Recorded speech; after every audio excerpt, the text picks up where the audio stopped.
es diagonalmente dominante. Ok. Se parecen también en que, sin importar cuál sea la semilla que nosotros usemos para inicializar el método, ¿sí? Nosotros siempre vamos a converger a la solución verdadera, si se cumplen las hipótesis, ¿vale? En eso también se parecen. No importa con qué vector yo empiece a iterar, siempre voy a estar convergiendo a la solución, dado que la matriz A es diagonalmente dominante. ¿Ok? Diferencias.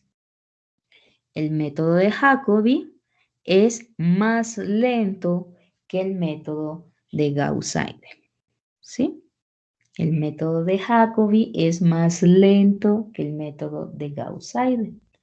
¿Sí? Y entonces, en este momento, se nos debería venir una pregunta a la cabeza, ¿no? O sea, nosotros hemos declarado una máxima en métodos numéricos, ¿sí? La declaré viendo los métodos de solución de ecuaciones no lineales, y fue que en métodos numéricos, si tú das más, recibes más. Por ejemplo, en bisección tú solamente dabas continuidad, mientras que en Newton-Raphson dabas derivabilidad, raíz simple, no nulidad de la derivada, y veíamos que Newton era más rápido, ¿sí? Daba mejores soluciones en menos tiempo, ¿sale? Pero tenía un precio a pagar que era muy alto. La derivabilidad es una propiedad fuerte, ¿sí? Y que esa derivada sea no nula es todavía más fuerte, ¿sale? Entonces, ese era el precio que pagaba el método de Newton-Raphson, ¿sale? La pregunta es, aquí, ¿por qué el método de Gauss-Seidel está siendo más rápido que el de Jacobi? Bueno, esta pregunta se contesta al observar, pues, las ecuaciones. Si ustedes observan la ecuación de Jacobi, ¿sí? Implica la inversión de una matriz, ¿sí? Y la usa 2 veces. Esa matriz que está invirtiendo es una matriz diagonal, y la matriz diagonal solamente tiene elementos no nulos en las entradas diagonales. Y una vez que sabes que esa matriz es invertible, lo único que tienes que hacer es tomar los recíprocos de las entradas, ¿va? ¿Cuántas veces tienes que hacer eso? Ah, pues si tienes una matriz de 4 por 4, lo tienes que hacer 4 veces. Si tienes una matriz de 10 por 10, pues tienes que tomar inversos de números reales 10 veces, ¿sí? Y sabemos de fundamentos de álgebra que esto que estoy diciendo solamente es válido porque D es diagonal, ¿vale? Ok. ¿Qué otra cosa? Bueno, pues si nosotros ahora observamos la ecuación matricial de Gauss-Seidel, también vamos a observar que se está invirtiendo una matriz que se llama D más L y que también aparece 2 veces en la ecuación. ¿Qué característica tiene esa matriz D más L? Bueno, esa matriz D más L tiene muchos ceros también, ¿sale? Pero solamente tiene ceros en la parte superior de la diagonal. Es decir, que para calcular la inversa de D más L, nosotros vamos a necesitar muchísimas más operaciones que si solamente invertimos la matriz diagonal, ¿sí? Dicho sea de paso, si tienes más elementos no nulos, entonces esa matriz que estás invirtiendo tiene más información, ¿sí? Tiene más información, realizamos más operaciones para calcular la inversa y ese es justamente el precio que está pagando el método de Gauss-Seidel. Invertir una matriz con más información. Invertir una matriz con n por n menos 1 sobre 2 elementos, ¿sí? Es más tardado que invertir una matriz con n elementos no nulos, ¿sí? Gauss-Seidel nos va a dar más, pero está trabajando más, ¿sale? Entonces allá ya hace la diferencia sustancial en la velocidad de convergencia de estos dos métodos. ¿Ok? Entonces, ustedes, seguramente muchos tuvieron un buen curso de fundamentos de álgebra. Eso dependerá de cuántas ganas le echó cada quien, ¿no? Pero, ok. Ustedes tenían, por ejemplo, un sistema matricial AX igual a B, ¿no? Y cualquiera me diría, oye, Nayeli, pues estás invirtiendo matrices. Entonces, si mi matriz A es invertible, pues, ¿por qué yo no simplemente calculo la inversa de A y la multiplico por B y se acabó? Al cabo que MATLAB es súper poderoso y sabe invertir matrices, ¿por qué me estás aquí hostigando a hacerlo de otra manera? Bueno, hay una razón sustancial. Esta matriz A podría trabajar con n cuadrada elementos no nulos. Y trabajar con n cuadrado elementos no nulos implica que cuando ustedes apliquen un método para invertir la matriz, van a efectuar una cantidad muy, muy grande de operaciones. Eso computacionalmente es caro, ¿sí? En cambio, en Gauss-Seidel, ok, solamente estoy invirtiendo una matriz que es triangularmente inferior. En el método de Jacobi, pues todavía más barato. ¿Estoy invirtiendo matrices? Sí, pero la matriz que estoy invirtiendo es diagonal. En ninguno de los dos casos que acabo de mencionar se compara el trabajo de invertir una matriz arbitraria A. O sea, invertir toda la matriz A es carísimo computacionalmente y nunca debemos perder el piso. Ahorita estamos trabajando y padrísimo que el IPN nos ha dado la oportunidad de usar MATLAB, ¿no? Nos brinda la licencia. Este software es caro, ¿no? Pero hablo caro de empresarialmente, ¿no?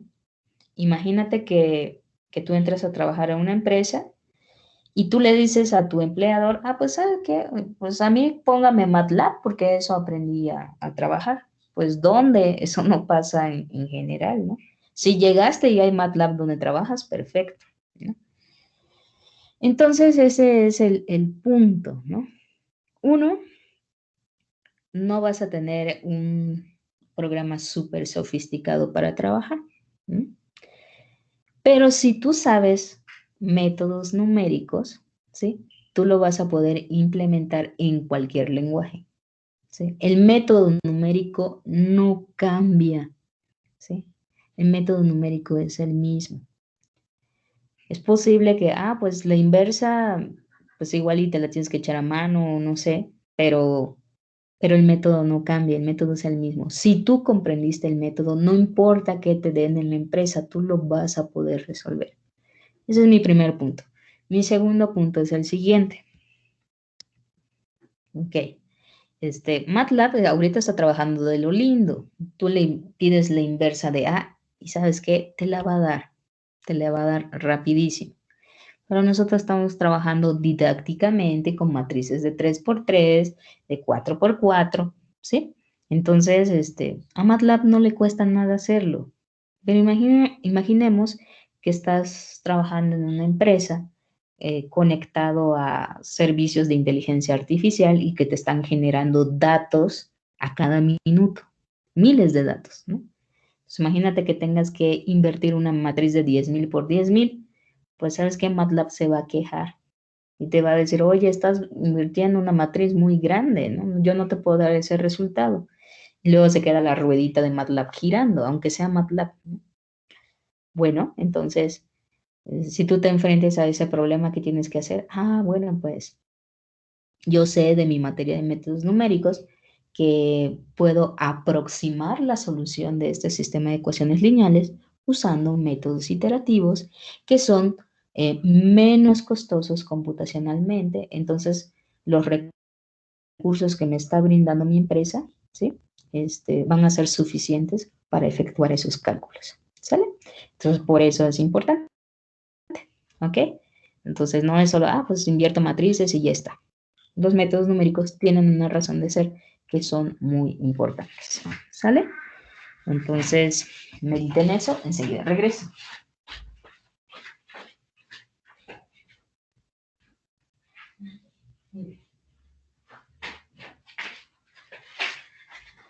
Ok, perfecto. Disculpa, chicos, eso de estar en casa no, a veces no es muy cómodo. Tuve que salir corriendo a ver algo. Ok, chicos. Entonces, ¿qué vamos a hacer ahora?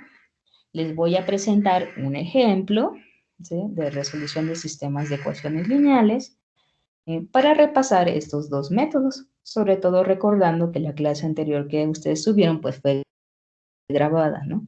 Entonces voy a presentar el método, vamos a resolver un ejemplo y ustedes van a tener la oportunidad pues de preguntarme sus dudas, cosa que con una grabación no sucede, ¿verdad?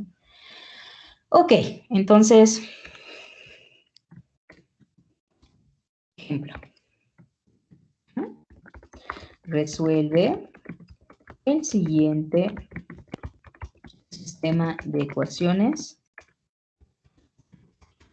lineales.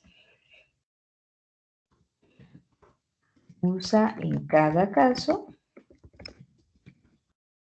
el método de Jacobi. También se dice Jacobi y no pasa nada. Jacobi y Gauss-Seidel para resolver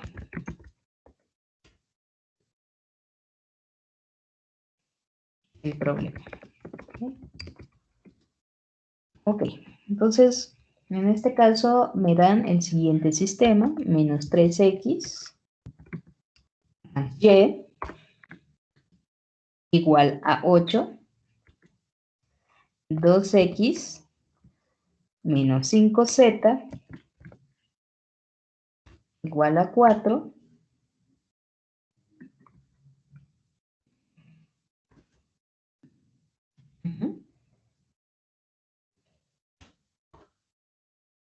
menos 9y más 2z igual a menos 6. ¿Sale, chicos? Entonces, este es un sistema de ecuaciones lineales. ¿Vale? ¿Qué es lo primero que tengo que hacer? Bueno, lo primero que tengo que hacer pues, es identificar la matriz asociada al sistema. ¿Sí? Esta la voy a denotar como matriz A. ¿Qué es esa matriz? Pues es la matriz que contiene los coeficientes de las incógnitas. Entonces, en la primera fila, pues va el coeficiente de X, pero de la primera fila, ¿sí? Después el coeficiente de Y en esa primera fila, ¿sale? Entonces es 1, el coeficiente de Z, que es 0, ¿sí? Cambio de fila, entonces checo la otra fila del sistema de ecuaciones lineales y copio los coeficientes. El de X es 2, el de Y es 0 y el de Z es menos 5, ¿vale? Paso a la otra fila, paso a la otra ecuación y veo, ok, el coeficiente de X es 0, el de Y es menos 9 y el de Z es 2. Ok, simplemente estoy calculando la matriz asociada al sistema. ¿Qué otra cosa va a ser útil? Pues ve el vector de términos independientes, ¿vale? Entonces, ¿qué pasa aquí? Es 8, 4 y 6 transpuesto, porque estoy trabajando con vectores columna. Y ya, los voy a visualizar. ¿Ok? Ya que identifiqué quién es A, quién es B, ahora me toca verificar mis hipótesis. ¿Cuál es la hipótesis aquí? Que la matriz A sea diagonalmente dominante. ¿Sale? Entonces reviso mi primer renglón. ¿Y qué está pasando allá? Bueno, tomo el elemento de la diagonal y le calculo el valor absoluto. El resultado es 3 y tengo que verificar que sea mayor que la suma de los valores absolutos de los elementos restantes. ¿Eso sucede? No, no sucede. Bueno, sí sucede. Entonces, el valor absoluto de menos 3 es 3, que es mayor que el valor absoluto de 1 más el valor absoluto de 0. ¿Ok? El primer renglón, pues sí cumple esa condición. Pero, ¿qué pasa si pasamos al segundo renglón? En el segundo renglón, yo me poso en la entrada diagonal, que es 0. Su valor absoluto es 0. ¿Cuánto vale la suma de los valores absolutos de los elementos restantes? Vale 7. 0 no es mayor que 7. Entonces, en este segundo renglón no se cumple la condición, ¿vale? No se cumple la condición, ¿va? Entonces, en el momento en que un renglón no cumplió la condición de dominancia diagonal, pues la matriz A no es diagonalmente dominante. ¿Qué hago? ¿Me quedo cruzada de brazos? No. Uso conocimientos de álgebra. Digo, ok, esta matriz A no es diagonalmente dominante.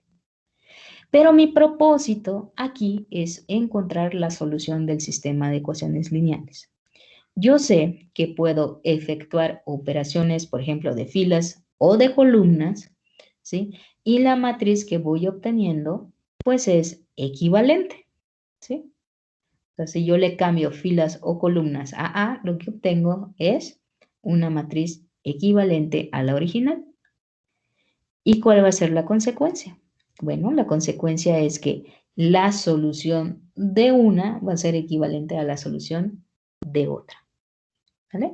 Y esto es lo que utilizamos cuando hacemos el método de Gauss-Jordan, que vamos intercambiando filas, multiplicando escalares por renglones, etcétera, ¿sí? ¿Por qué Gauss-Jordan funciona?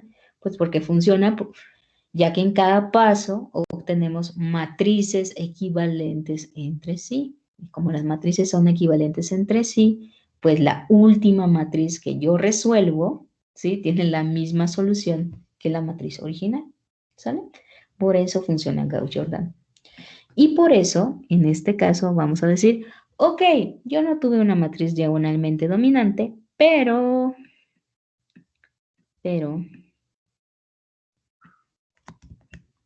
si yo intercambio el renglón 2 con el renglón 3, ¿qué sucede? Pues sucede que ahora sí mi matriz es diagonalmente dominante, ¿sí? El valor absoluto de la entrada diagonal en la primera fila es mayor que la suma de los valores absolutos de los elementos restantes. Cumple la condición de dominancia.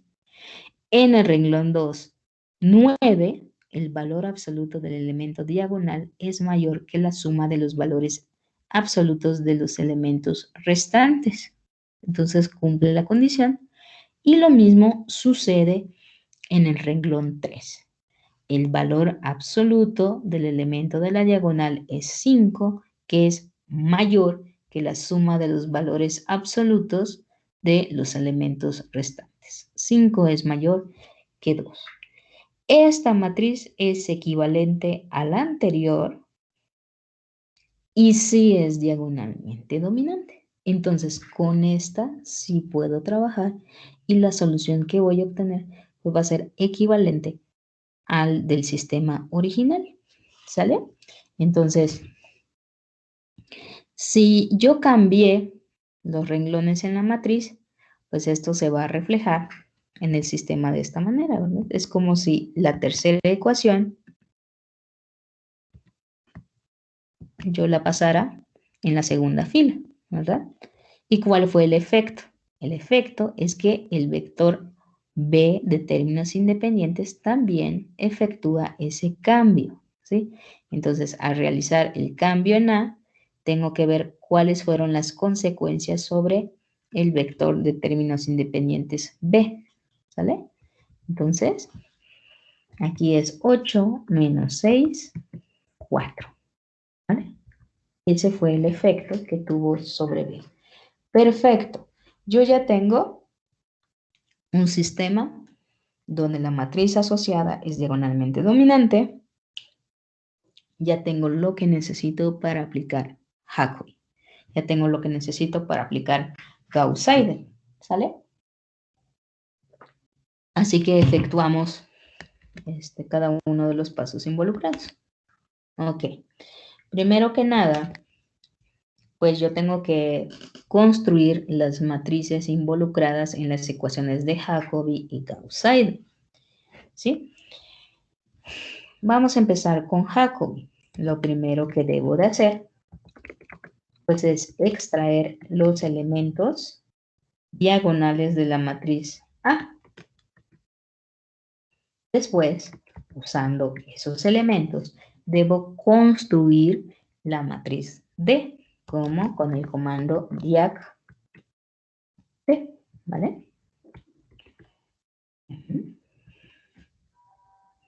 Ok. Si nosotros revisamos la matriz de Jacobi, ¿sí? Tengo que invertir esa matriz D y lo tengo que hacer 2 veces. Para no poner a trabajar a MATLAB y decirle, pues calcúlame la inversa 2 veces, pues uno que es consciente computacionalmente, pues dice, pues de una vez calculamos la inversa de D y ese cálculo que va a efectuar una vez me va a servir 2 veces dentro del algoritmo. Entonces, D inversa es igual a inf de D, ¿vale? Y ya, solamente lo voy a necesitar una vez, ¿vale? Perfecto. ¿Necesito algo más? Sí, necesito algo que se conoce como una semilla. ¿Por qué? Porque se trata de un método iterativo y yo necesito inicializarlo. El método de Jacobi y el método de Gauss-Seidel funcionan con cualquier semilla. Entonces, si funciona con cualquiera, lo más fácil que puedo elegir, pues es la semilla 0, ¿verdad? Y ya está. Tengo que transponerla porque se trata de un vector columna, insisto, ¿no? Después, ¿qué tengo que hacer? Bueno, ahora sí, ya determiné cada una de las matrices que se involucran en la ecuación, ya tengo mi semilla, entonces lo que tengo que hacer es iterar sobre la ecuación de Jacobi, ¿no? Entonces, ¿qué dice esta ecuación? Que la aproximación nueva pues, se va a calcular como la inversa de D multiplicado por E menos A multiplicado por mi aproximación anterior más D inf por B. B es el vector de términos independientes. ¿Vale? Eso dice mi ecuación, eso me va a dar una nueva iteración, pero pues yo quiero iterar varias veces porque sé que mientras más veces itere, mejores son mis soluciones. En este caso, yo no estoy pidiendo ninguna condición para iterar, ninguna, ¿sí? Entonces, como el ciclo no está condicionado a nada, pues voy a usar un for. Si estuviera condicionado a algo, ya lo vimos en el caso de Newton y disección, uso un while, ¿no? Entonces voy a iterar 10 veces, ¿vale? Sobre esta ecuación. Para medir cómo está convergiendo la solución a la solución verdadera, pues voy a calcular algo que se llama error aproximado. En este caso, pues estoy trabajando con vectores, entonces una forma de medir la diferencia entre cada una de dos aproximaciones sucesivas, pues es tomar la norma de x new menos x old, ¿sí? Esto me va a estar diciendo, mira, tomando la norma, esta es la diferencia que hay entre tu solución anterior y tu solución actual, ¿sale? Es para medir cómo va acercándose x new a la solución verdadera, ¿vale? Ok, aquí voy a poner un punto y coma. Y finalmente, pues, siendo un método recursivo, necesito refrescar la semilla. Entonces, X vieja, pues va a ser igual a lo que acabo de obtener, ¿verdad? Ok, entonces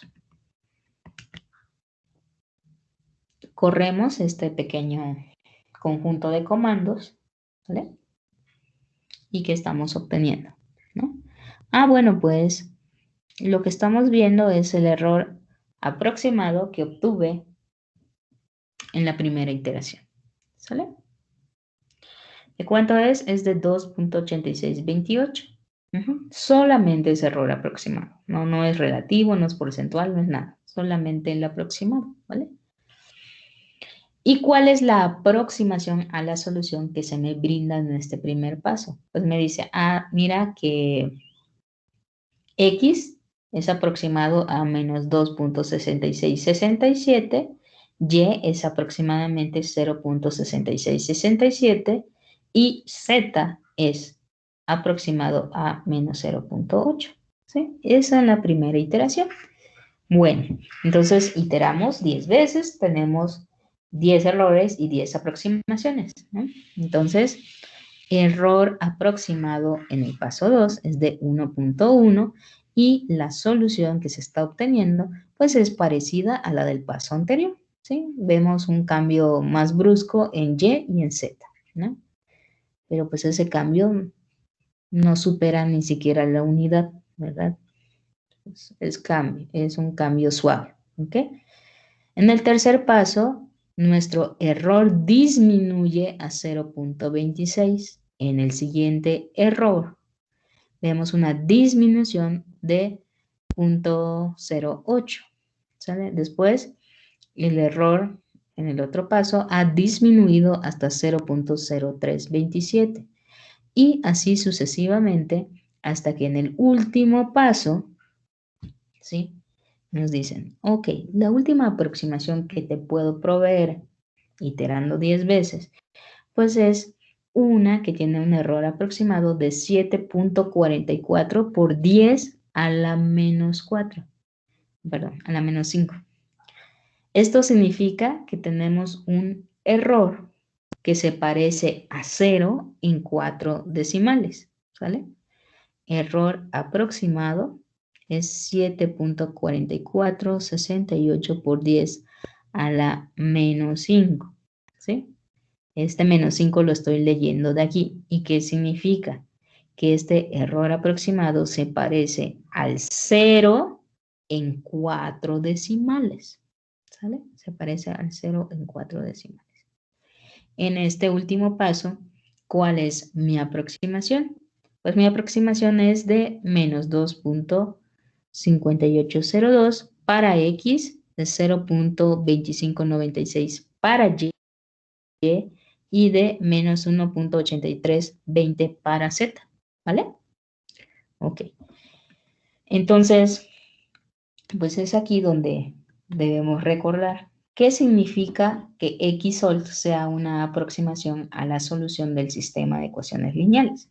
Pues quiere decir, en particular, que si yo tomo la matriz A y la multiplico por la aproximación XOLT, pues yo lo que debería de obtener es B, porque estoy resolviendo el sistema AX igual a B, ¿sale?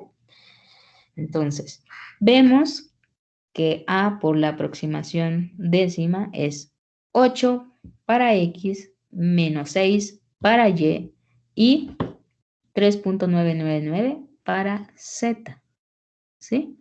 Esta es la aproximación en formato corto, ¿sale? Pero vamos a recordar cuánto vale B.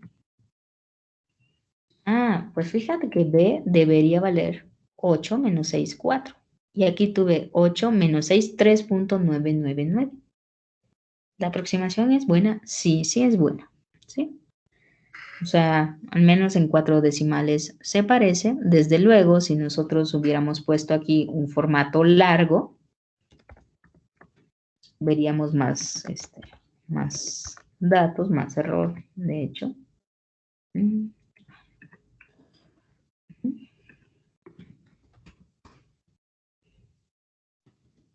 Vamos a imprimir con un formato largo, ¿sí?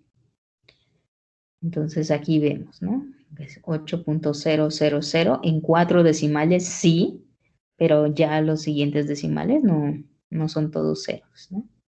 Lo mismo para menos 6 en 4 decimales, sí es menos 6, pero si nosotros vemos más decimales, vemos que en realidad difiere de ese número entero, ¿no? Y finalmente, pues aquí ya habíamos obtenido un número decimal, incluso en formato corto, ¿sí? Que es 3.9998 y vemos todavía más decimales, ¿ok? Pero como la matriz A que estoy trabajando es diagonalmente dominante, ¿vale? Y yo sé que si itero más veces, ¿qué va a pasar? Me voy a acercar más, ¿no? Voy a dejar en formato corto, por simplicidad otra vez. Voy a correr ese pequeño código y ahora le pedí 20 iteraciones, ¿verdad? ¿Qué pasó en la iteración 20? Ah, bueno, pues en la iteración 20 el error aproximado ya se parecía al 0 en 9 decimales. ¿Por qué? Porque el error aproximado en ese paso es 7.46 por 10 a la menos 10, ¿sí? Que es notación científica. ¿Okay? Bien. Entonces, yo sé que A por la aproximación, ¿sí? Se debe parecer mucho a B. En formato corto, con 20 iteraciones, vemos que es 8 menos 6, 4. Y que B es 8 menos 6, 4. Entonces, usando un formato corto en MATLAB, nosotros en la 20ª iteración, pues ya le atinamos al resultado, ¿verdad? Eso es formato corto. Desde luego, si yo pido, pues quiero un formato largo, pues vamos a ver que todavía tenemos error, ¿sí? De hecho, la primera entrada no es exactamente 8, ¿verdad? Es 7.999987979709, ¿sí? Y así con los otros dos casos. ¿Sí? En formato corto, pues ya habíamos llegado a la solución. En formato largo, pues vemos que en realidad no. ¿Vale? Pero ¿qué sucedió? ¿Sí? Nos aproximamos todavía más a la solución verdadera. El error es más pequeño, ¿sí? Y la aproximación de A por la aproximación, XOLT, se parece más a B. ¿Sale? Es lo que estamos ganando al iterar más. ¿Ok? Perfecto.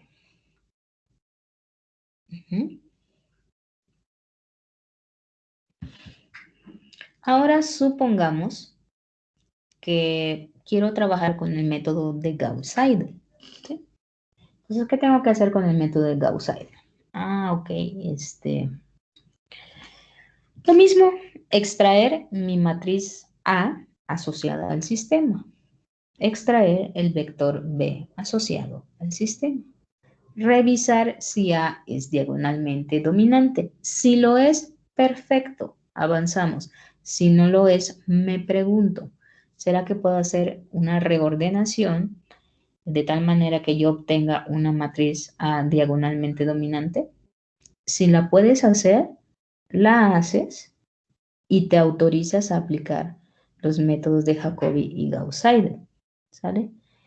Mucho ojo, al hacer reordenamientos en A, esos reordenamientos se ven reflejados en el sistema de ecuaciones lineales original y tienes que revisar si esto produjo algún cambio en el vector de términos independientes B, ¿sí?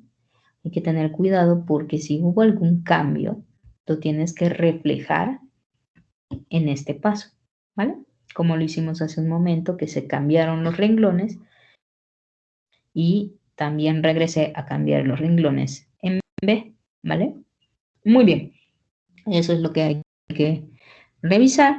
Después, el siguiente paso, otra vez es calcular las matrices especiales que intervienen en la ecuación de Gauss-Seidel. ¿Va? ¿Ok? Ok. Entonces, tengo que extraer los elementos de la diagonal. Con esos elementos que extraigo, tengo que construir la matriz diagonal D mayúscula. ¿Sí? Uso el comando diagD. Tengo que invertir la matriz D. ¿Sale? Pero, en el caso del método de Gauss-Seidel, si nosotros revisamos, ¿sí? Nosotros vamos a tener que calcular la inversa de D más L y la vamos a utilizar 2 veces, ¿sale? Entonces, para evitar que el algoritmo lo haga 2 veces y cada vez que itera, ¿sí? La vamos a calcular de una vez, ¿vale? Entonces, esta de hecho ya ni me va a servir.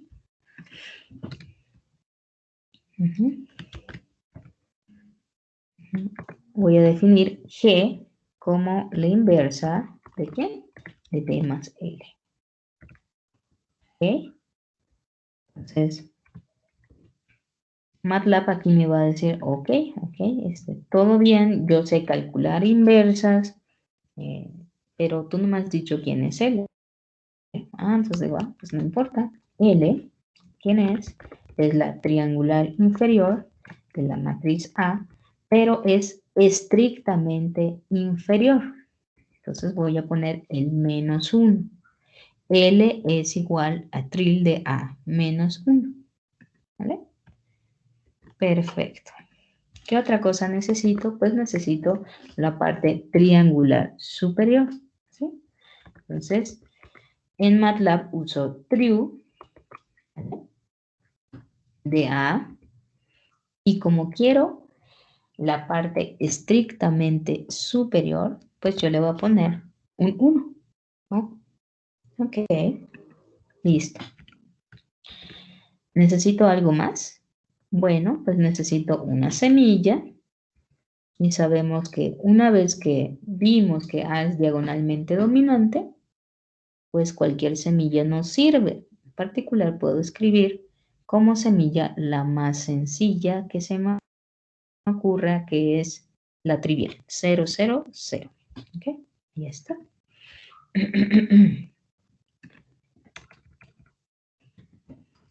Pues vamos a repetir el experimento que hicimos hace un momento con Jacobi. Entonces comenzamos trabajando con un formato corto. ¿Sí? Y comenzamos realizando 10 iteraciones. En esta ocasión vamos a iterar sobre la ecuación de Gauss-Seidel. Entonces, la ecuación de Gauss-Seidel dice menos la inversa de D más L. Entonces, esa inversa se llama G. ¿Multiplicado por quién? Pues por la parte triangular superior de la matriz, multiplicado por la semilla X old, más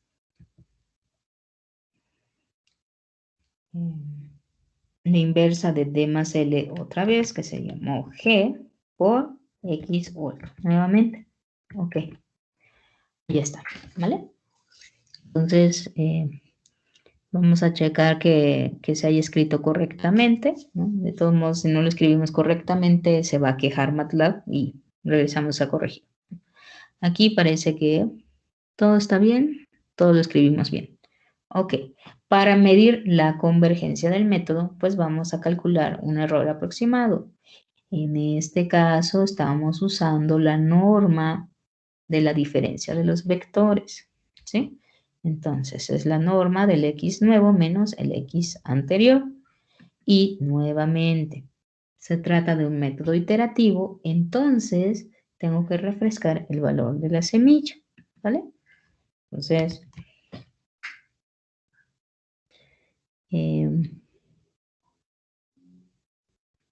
vamos a correr. Vamos a ver, x nueva, x old.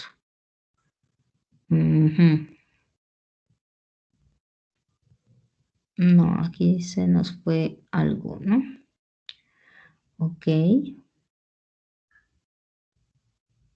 Tilde A, diagonal de D.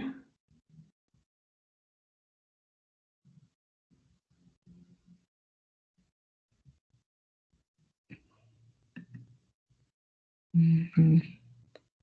Vamos a revisar otra vez. L es la triangular inferior de A, eso es correcto. G es la inversa de D más L, lo cual también es correcto. ¿Sí? U es la triangular superior de A, también es correcto. Estoy usando un XOLT, también es correcto. ¿Sí? Estoy iterando 10 veces. ¿Sí? Y la X nueva, pues es la inversa de D más L multiplicada por U multiplicada por XOLT, ¿sale? Eso es correcto. Más la inversa de D más L multiplicada por XOLT. Y después estoy tomando EA, el error, como la norma de la X nueva menos la XOLT. No, pues todo es correcto. Solamente que aquí nunca cambió de valor, ¿no? Entonces, X nueva es esto, está bien. Ah, aquí es P, ¿ok? Ok, corregimos, ¿sí? Aquí era B, hay que copiar idénticamente la ecuación matricial de Gauss-Seidel, ¿vale? Lo corremos y pues ya vemos nuestras soluciones, ¿no? Nuestro primer error es de 3.32 y en la primera ocasión nos dice X es aproximadamente menos 2.6, ¿sí? Y es aproximadamente 0.6667 y Z es aproximadamente menos 1.8667, ¿sale? Nosotros medimos los errores, ¿sale? Y es 3.32, 0.47, 0.15, 0.014 y así sucesivamente. ¿A qué quiero llegar? Quiero llegar a decirles que nuevamente observamos que el error está decreciendo. Y si el error está decreciendo, significa que nos estamos acercando en cada paso todavía más a la solución verdadera, ¿vale?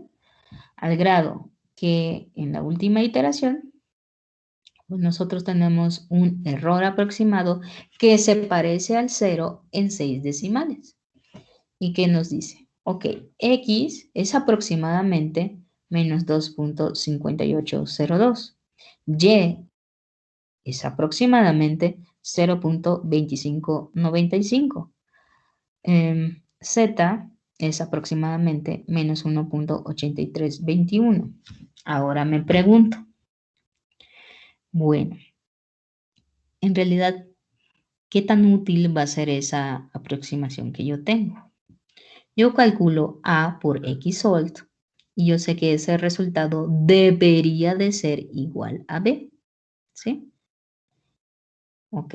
A por XOLT en formato corto me da 8 menos 6, 4. Mientras que B es 8 menos 6, 4. ¿Qué significa esto? Que viéndolo con un formato corto, con tan solo 10 iteraciones, yo alcancé la solución verdadera, ¿sí? Eso es porque lo estoy viendo en un formato corto, ¿sale? Muy bien, con 10 iteraciones. Si nosotros recordamos lo que hicimos en el experimento anterior, fue resolver exactamente el mismo sistema usando Jacobi la primera vez con 10 iteraciones, donde no alcanzamos a pegarle siquiera en formato corto a el valor verdadero, ¿sale?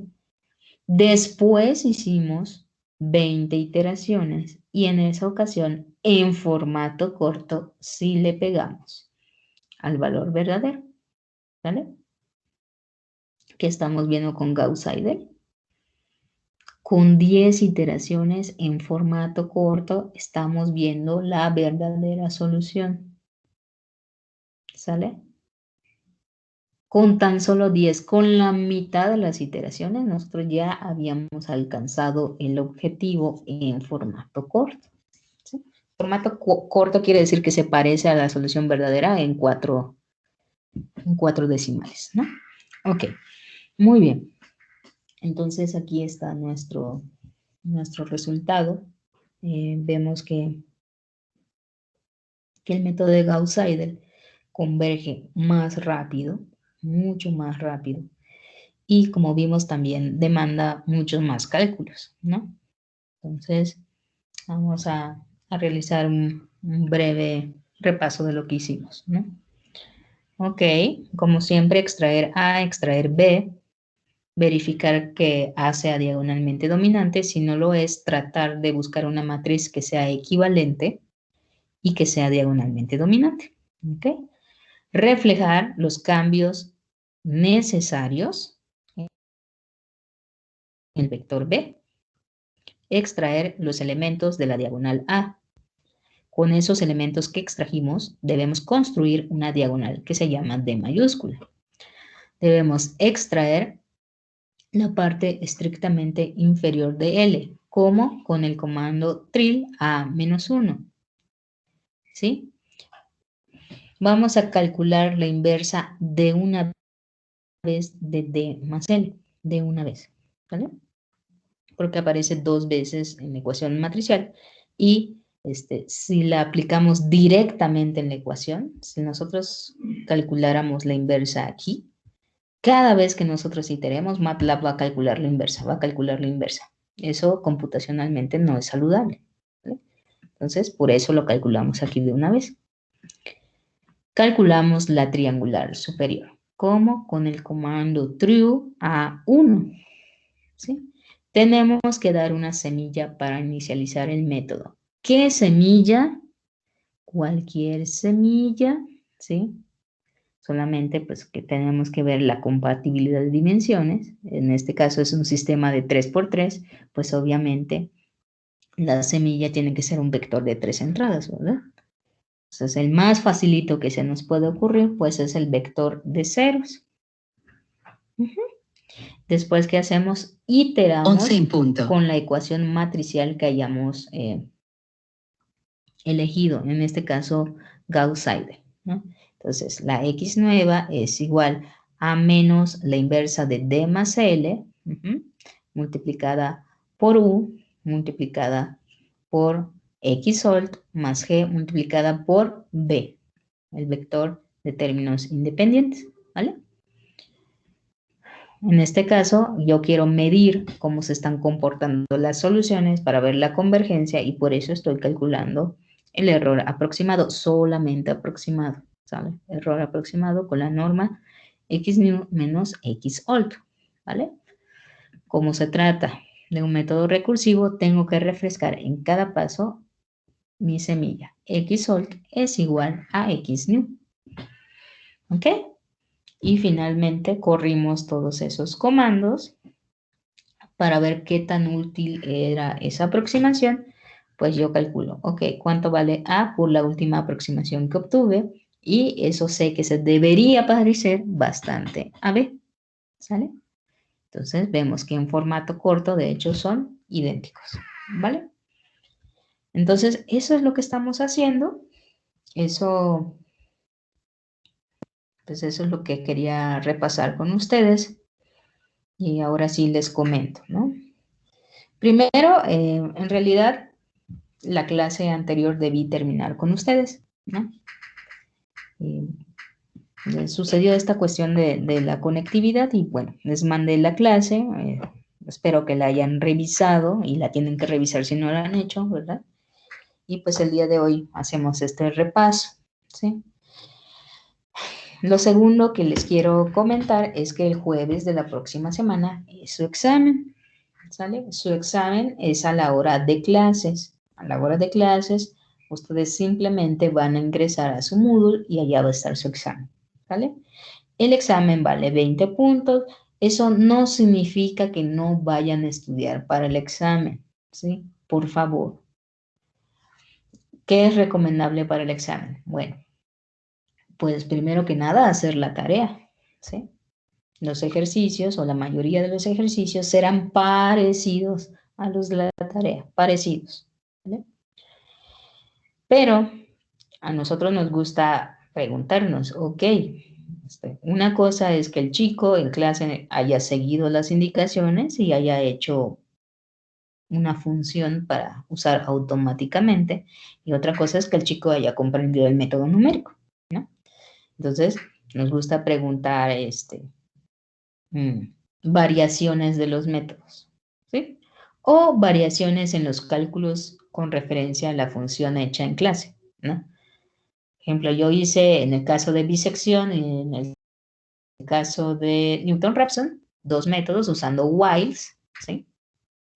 Y como criterio de tolerancia yo estuve utilizando el error relativo porcentual absoluto aproximado, ¿no? Entonces decimos, ok, yo quiero saber si el chico entendió lo que estaba haciendo en clase. Y le hago un cambio muy sutil. Yo quiero ver, pues, el mismo método, pero ahora utilízame como criterio de detención, pues, solamente el error relativo verdadero. Entonces, si el chico estudió, debe ser capaz de hacer esa modificación, ¿vale? Otro tipo de ejercicio que nos parece muy saludable es el de describir un método que no se haya visto en clase. No es un método complicado. Describimos un método, ¿no? Y aparece allá todo un texto explicando la teoría del método y cuál es la ecuación que define el método. Y les preguntamos, ok, ¿cuál es la tercera iteración eh, para aproximar una solución usando el método, digamos, de la secante, que fue el que describí? Entonces, la reacción más común que he visto por parte de los estudiantes es, se pasan al siguiente ejercicio, pero ni pelan el ejercicio, creyendo que es súper complicado, súper difícil. No, no lo es. Lo que estamos midiendo allá es su capacidad de lógica computacional, ¿no? Ok, yo dije, no necesitan saber ningún lenguaje en específico, lo que yo necesito es su lógica de programación, ¿sí? Y es lo que estamos evaluando. Si el muchacho entiende en qué consiste un método numérico, si entiende qué está buscando, cuál es el objetivo, que es encontrar soluciones de ecuaciones, pues debe ser capaz de implementar este, el método, ¿no? O si no lo quiere implementar, pues en su libreta debe de ser capaz de decir, ok, esta es una ecuación recursiva, ¿qué significa? Ah, pues tomo la semilla, esta semilla la evalúo en la ecuación que me están dando y obtengo un nuevo resultado, ese nuevo resultado se convierte en mi nueva semilla y vuelvo a trabajar con él. Y lo hago 4 veces. ¿Hasta qué momento? Hasta el momento en que te pidan. A veces te dicen en 4 iteraciones. A veces te dicen hasta que el error aproximado sea de 0.1, ¿no? Entonces es lo que nos interesa evaluar de ustedes, ¿vale? En realidad no son exámenes muy complicados. Lo que yo creo es que mis alumnos y los alumnos en general, porque veo el resultado de todos, suelen confiarse. No estudian porque ven que es un examen de 20 puntos. ¿Sale? Eso está muy mal. Tienen que estudiar. Esta es una materia tan importante como cualquier otra. ¿Sale? Y esos 20 puntos luego les hace falta al final y no sé, se quedan con punto, con 5.9, ¿no? Pues ni cómo ayudarle, sacaron 0 en el examen. ¿Sale? Ok, por favor estudien, chequen sus programas, vean que funcionan bien, entiendan qué es lo que estamos haciendo en cada paso. Cuando yo hablo de, pues este converge más rápido, este converge más despacio, traten de entender por qué lo estoy diciendo, ¿sí? Chequen las hipótesis son muy importantes, ¿vale? Si van a usar Jacobi y Gauss-Seidel, primero asegúrate que estás trabajando con una matriz diagonalmente dominante. Si no, puedes estar haciendo, pues, muchas cosas locas en el camino. ¿Vale? Ok. Lo mismo, bisección, ¿qué necesito? Ah, que sea continuo. ¿Y qué más necesito? Ah, pues grafico y aíslo una raíz. ¿Sí? Aíslo, solamente debe haber una. Uh-huh. Ah, Newton, mucho cuidado, ¿no? Ok, tengo que ver que la raíz sea simple, uh-huh, de que sea multiplicidad 1. Ah, ok, tengo que ver que la función sea derivable, eso es fuerte. Tengo que ver que esa derivada no se anule, ¿no?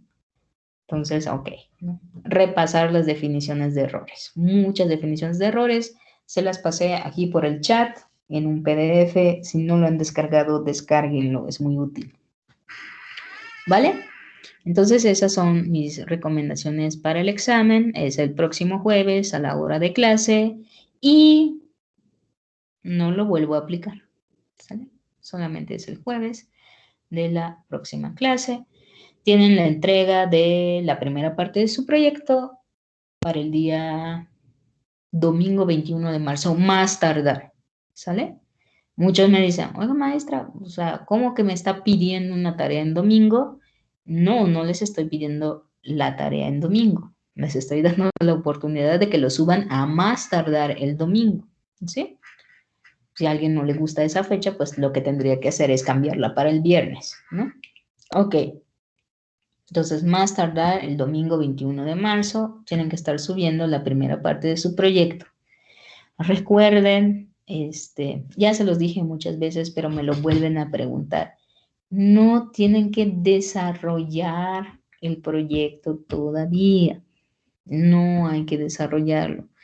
Lo único que tienen que entregar es un documento que cubra todos los puntos que les expliqué hace 2 semanas, creo, ¿no? Donde les digo, pues tienen que poner su objetivo general, su justificación, sus objetivos específicos, su cronograma. Sí, estoy pidiendo un cronograma porque es un plan que están haciendo. Si ustedes no tienen un cronograma, están planeando mal. ¿Sí? Entonces me volvieron a escribir allá preguntando, oye, ¿cómo que un cronograma? Pero pues, las fechas casan. Sí, las fechas casan perfectamente. ¿Sí? Tienen que empezar a trabajar el 22 de marzo y tienen que terminar allá por el 30 de abril, bueno, la fecha que les di, ¿no? Entonces, tiene mucho sentido porque es un plan, es el plan que van a ejecutar, ¿vale? Es por eso. Bueno, y todo lo demás que menciono en el documento, pero no me tienen que entregar ninguna implementación de ningún código, ni me tienen que mostrar que su prototipo está funcionando, mucho menos, ni resultados. Por favor, ténganlo presente. Solamente es la planeación de su proyecto, ¿sí? En el segundo departamental se ocuparán de desarrollarlo. Ok, entonces eran como los avisos que les quería dar. Entonces yo ya terminé su temario, de hecho desde la semana anterior, ¿vale? Por favor estudien mucho. El jueves es su examen.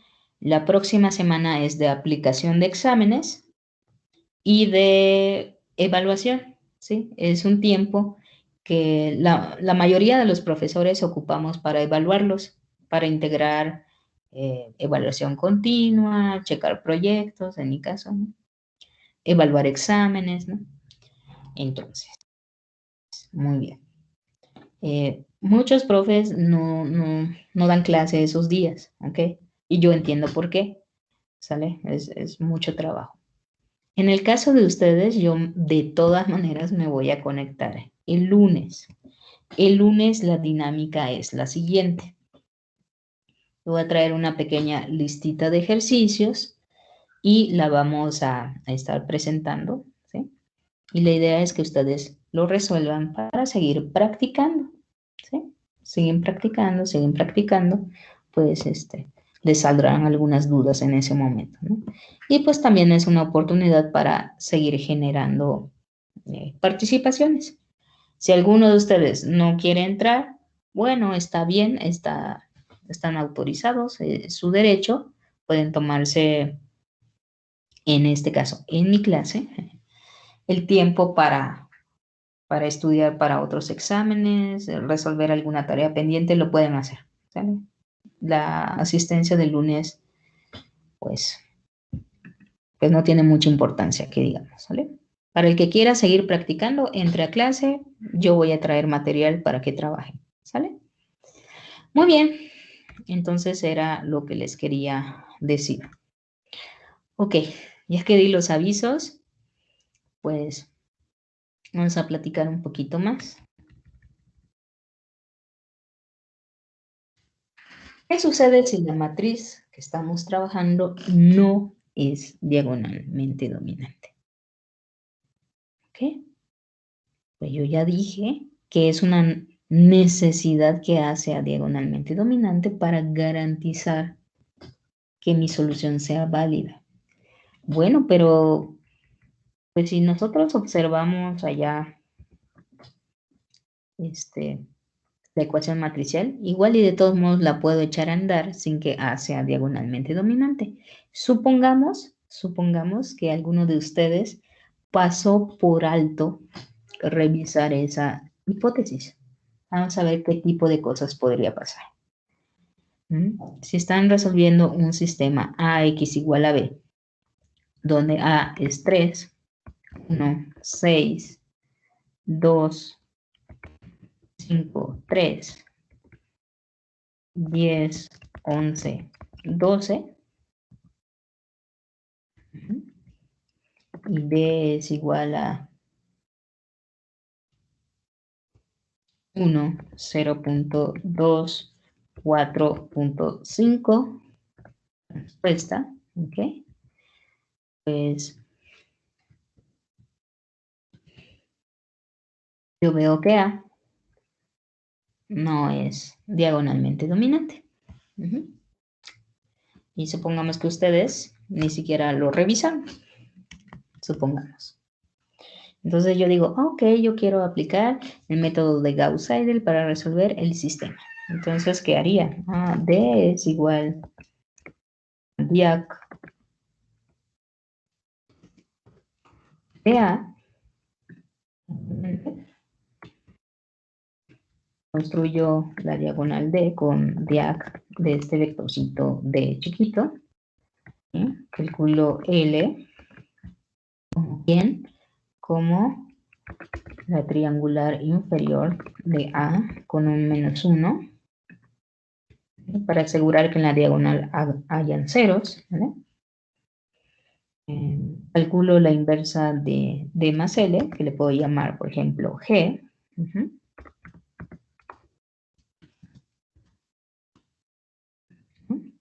Ok, calculo mi triangular superior, que es true, de A1.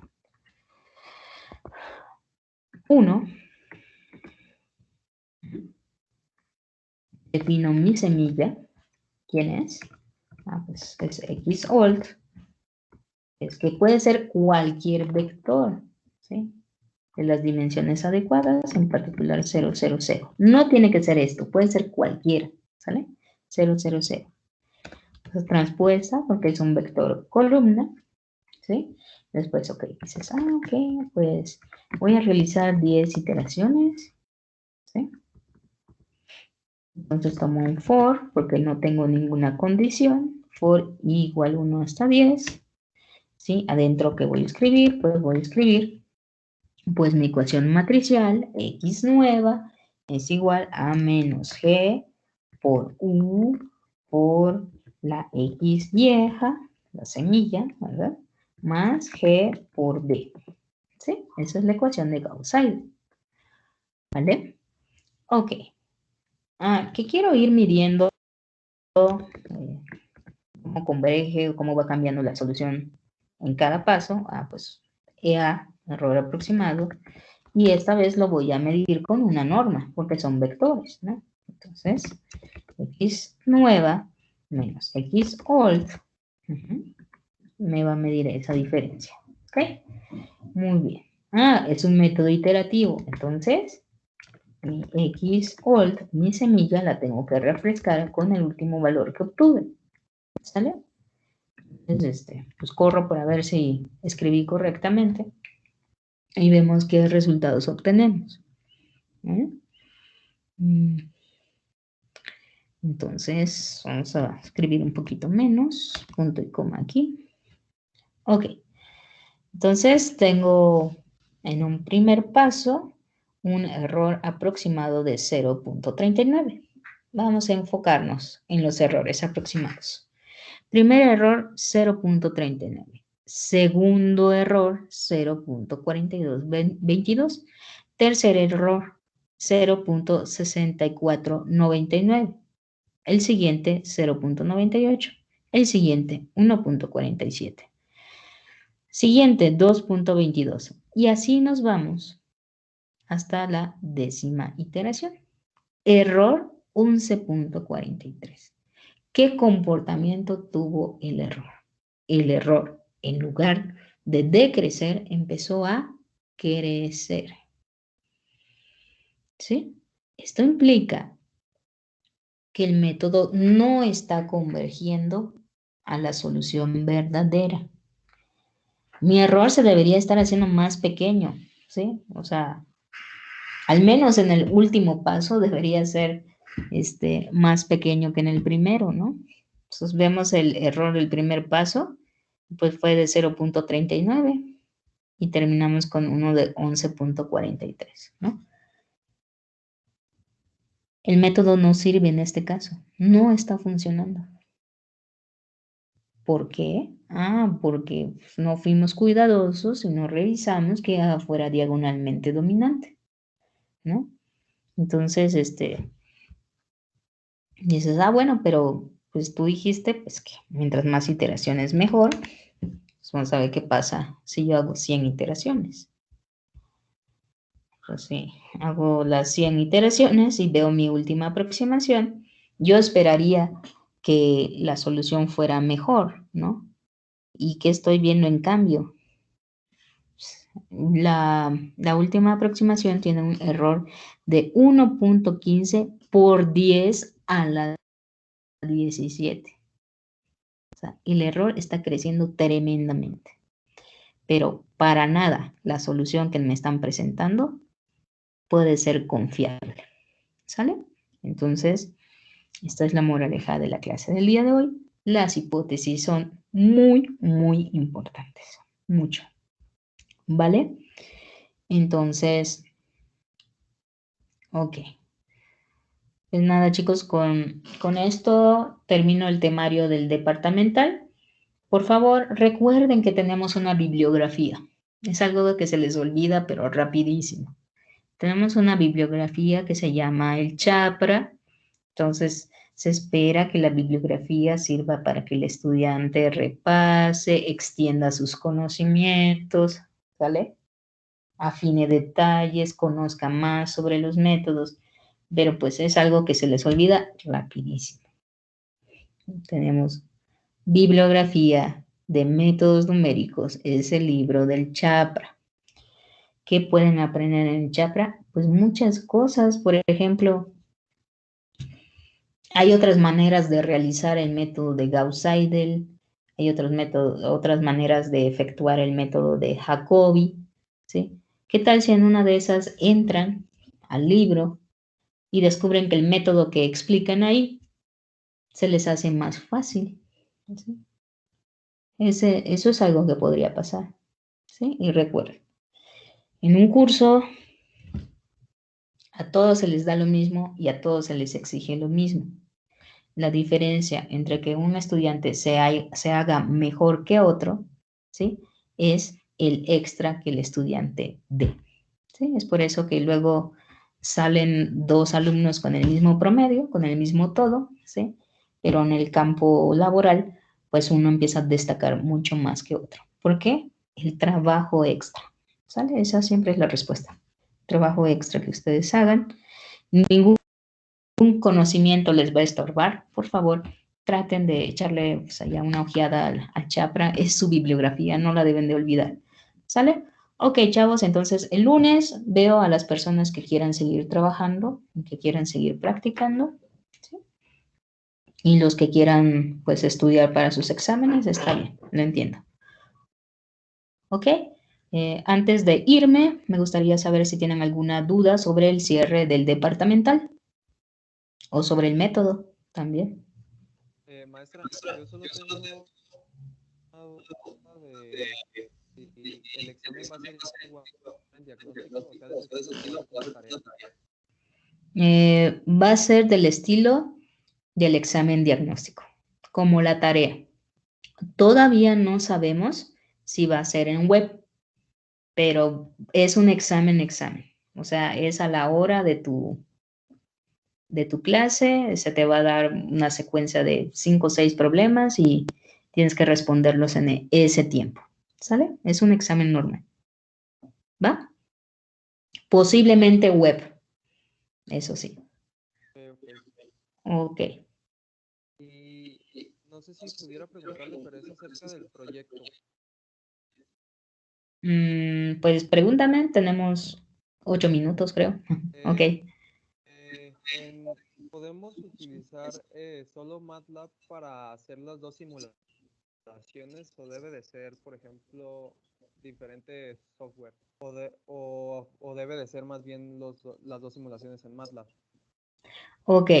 Lo que yo sugerí es que las dos simulaciones fueran en MATLAB, ¿sale? Para que tengan oportunidad de aprender a trabajar ese software, ¿sale? Y es lo más recomendable, que las dos simulaciones sean en MATLAB, a menos que tú seas muy bueno en Java, por ejemplo, y me digas, ok, yo voy a presentar un método resuelto en MATLAB y el otro en Java, pues está bien, pero asegúrate de que sí sepas manipular muy bien el programa, ¿no? Entonces, sí se vale que sean dos software distintos, se vale, pero lo más recomendable es que ambos sean en MATLAB. Si vas a usar otro software, asegúrate de que lo sepas usar bien, ¿sale? Ok, maestra. Sí, y otra duda que teníamos es si podemos utilizar, por ejemplo, el método que usted nos pone en la explicación, que es lo de diagramas de Voronoi. ¿Lo podemos usar o ya no se puede porque usted lo puso ahí? No, lo pueden usar, pero desde luego que tienen que hacer la investigación de cómo se aplica, ¿no? De hecho, allá por la red, hay una tesis de un chico que hace una implementación de un robot móvil usando los diagramas de Voronoi. De hecho, en eso me inspiré para hacer el pequeño archivo que les entregué. Entonces, es un proyecto final de grado, ¿no? Entonces yo les estoy pidiendo menos, pero si alguien quiere trabajar con diagramas de Voronoi y está dispuesto a hacer la investigación y echarse la chamba encima, adelante, puede hacerlo, no hay problema. ¿Ok? Ok, ok, maestra, sí. Gracias. Ujú. Ok, chavos, entonces, Maestra, yo también tengo otra duda. dime. Bueno, es que habíamos investigado un método que se llama A estrella para la generación de trayectorias. Obviamente todavía no hemos investigado mucho, bueno, no hemos profundizado en el tema, pero queríamos saber si nos recomienda ese método, si usted lo conoce. El método A estrella. Yo conozco unos métodos que se llaman A estrella, pero que necesitan el uso de análisis funcional, que es una herramienta matemática, pues muy compleja. Pero tomando en cuenta que solamente van a implementar, ¿sí? O sea que yo no quiero que me demuestren matemáticamente cómo funciona el método, sino más bien que lo usen, pues sí es recomendable, ¿sí? Entonces, eso sí, va a haber partes del método para el cual van a necesitar matemáticas fuertes para comprender qué están haciendo, ¿sale? Entonces, sí es recomendable, pero no va a ser fácil, ¿sale? Ok, maestra, gracias. Ujú.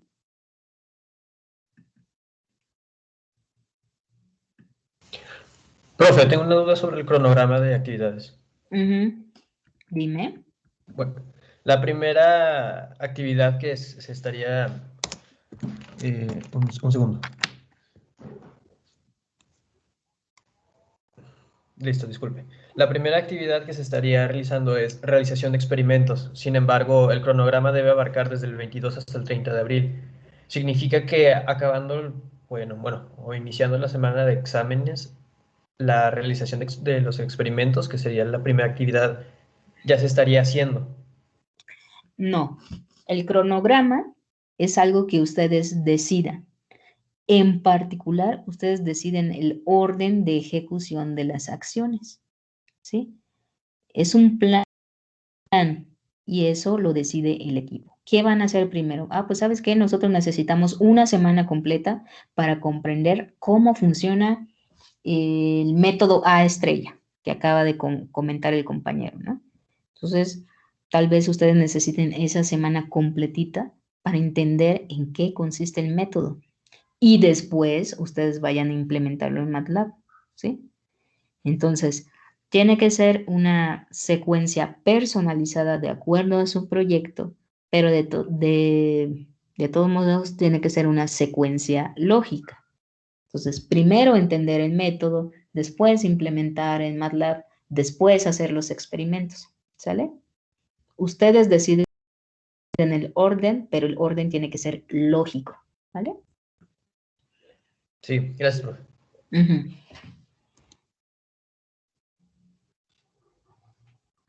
Ok. Bueno, si no hay más preguntas, entonces los veo el lunes y a los que no, pues el día del examen. ¿Sale? Nos vemos. Gracias. Gracias, maestra. Bye Hasta bye. luego. Hasta luego. Gracias, profe. Cuídese, gracias. Gracias, maestra. Hasta luego. Luego, maestro, gracias. Ay.